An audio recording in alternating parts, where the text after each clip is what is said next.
Hey, what's up? This is my Ring of Honor DVD review of Death Before Dishonor 7, Night 2. Before I get on with the review, let me just say this. I think this weekend, this Death Before Dishonor weekend, was kind of disappointing for Death Before Dishonor weekend. You know, if you look back, since 2003, Death Before Dishonor has pretty much been, one of the best shows of the year. Every single year they delivered magical moments and magical matches. So I don't know. I'm not saying this was a bad weekend. I'm just saying it just didn't live up to previous Death Before Dishonors. I know the live reports were very positive for the show, but I just don't think everyone in attendance really understood how big of a weekend this usually is for Ring of Honor. But still, it was a very enjoyable weekend. I thought both shows really delivered. I mean, the cards really didn't look that good to me, from the outside looking in. But watching the show, I thought they did put on a pretty good show both nights. So the first show first match we get Kevin Steen and El Generico versus Super Smash Brothers. This was an excellent match. Crowd was really into it. Got a "This is awesome" chant. I thought Steen and Generico looked great. Super Smash Brothers, I thought looked great as well. I enjoyed this even more than Super Smash Brothers match against the Briscoes. So. And the finish was really surprising, a really special finish. Just a great way to start off the show. So next up, we get Frankie the Mobster versus Bison Smith. I mean, a lot of people are really down on this Frankie the Mobster guy. I mean, he's okay. I mean, he's not okay, but he's not that bad in my book. I don't think people should make him out to be the worst wrestler that ever lived. The problem with him is people talk about how. Watch a Benoit William Regal match to see two wrestlers that give no wasted motion.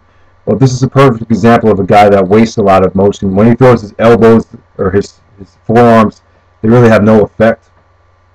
But him and Bison look pretty good here. I mean, this was not that bad. They did a lot of crazy stuff actually. Like Bison did a dive into the crowd, which is pretty sick. But this was nothing special though. Still. Bison actually got disqualified because he chopped the ref. So next up we get the Toronto Gauntlet match featuring D'Lo Brown, Davey Richards, Sanjay Dutt, Necro Butcher, Jimmy Rave, and Jerry Lynn. Whoever won this match would get a future title shot. I'm thinking about spoiling it, but I'm not going to spoil it. I will say that this Gauntlet match was really good. It was fun. It didn't drag at all. It was just very exciting. The guy that really impressed me in this match was Jimmy Rave. I think Jimmy Rave, for the first time since he came back, put on a really decent showing. His Ring of Honor run has been disappointing so far. But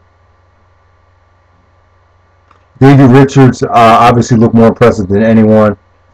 So yeah, whoever won this it gets a future title shot. So this is very enjoyable. It didn't go too long though. So next up we get the European Rules match: Claudio Castagnoli versus Brent Albright. This is the worst match in their series so far.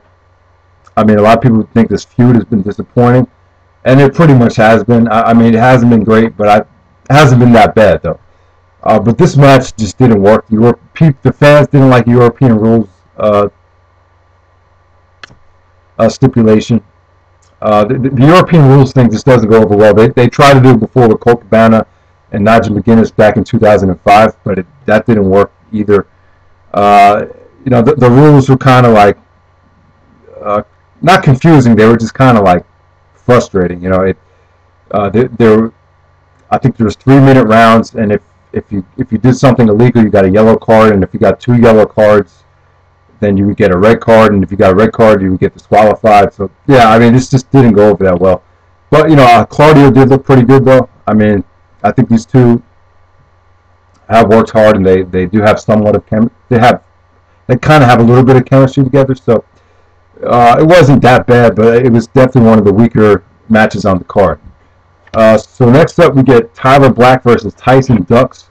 Obviously, Nigel McGuinness got injured the night before, so Tyler Black ended up facing this guy. I'm not sure who he is, but he didn't look that bad.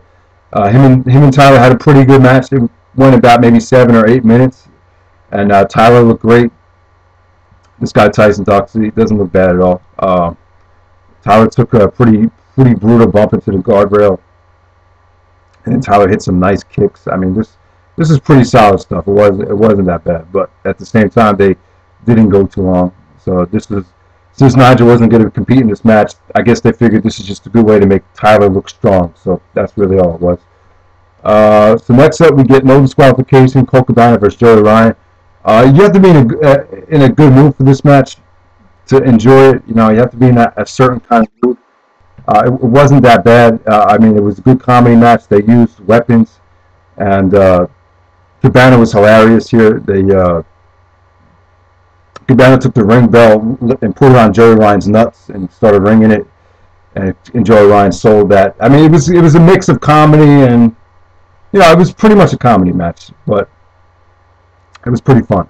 Not that bad at all. So next up, we get Kenny Omega, J and Mark Briscoe versus Austin Aries, Kenny King, and Rhett Titus. Basically, Austin Aries is in the middle of the ring, cutting a promo on Omega. Omega comes out, and then Titus and King help Aries kind of beat down Omega, and then the Briscoes come to the save. I'm going to say this probably was the match of the weekend, just an excellent six-man tag match.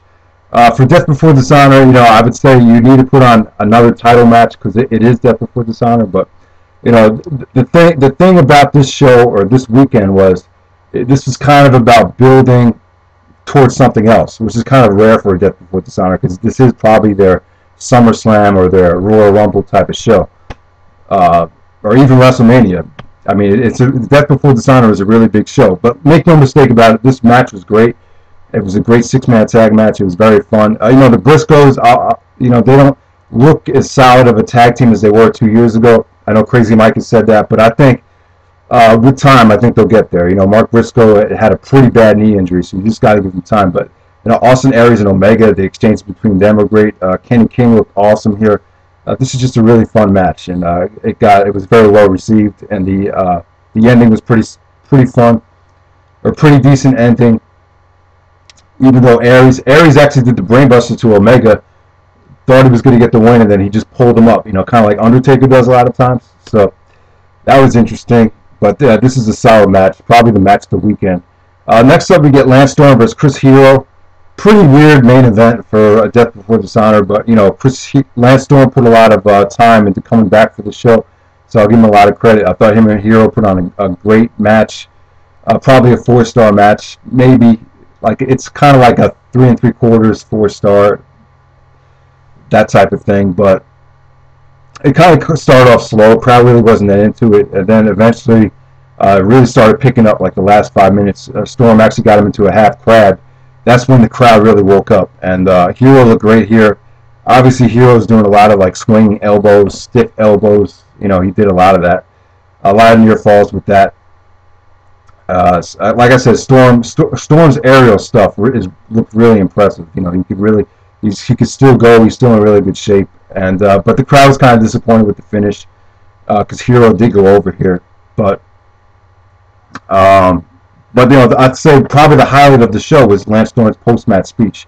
It really came from the heart, and I thought it was pretty good. So, all right, Death Before Dishonor 7, Night 2. I probably recommend it. Pretty much as good as the first night. I mean, these shows are pretty much on the same level. So take it easy.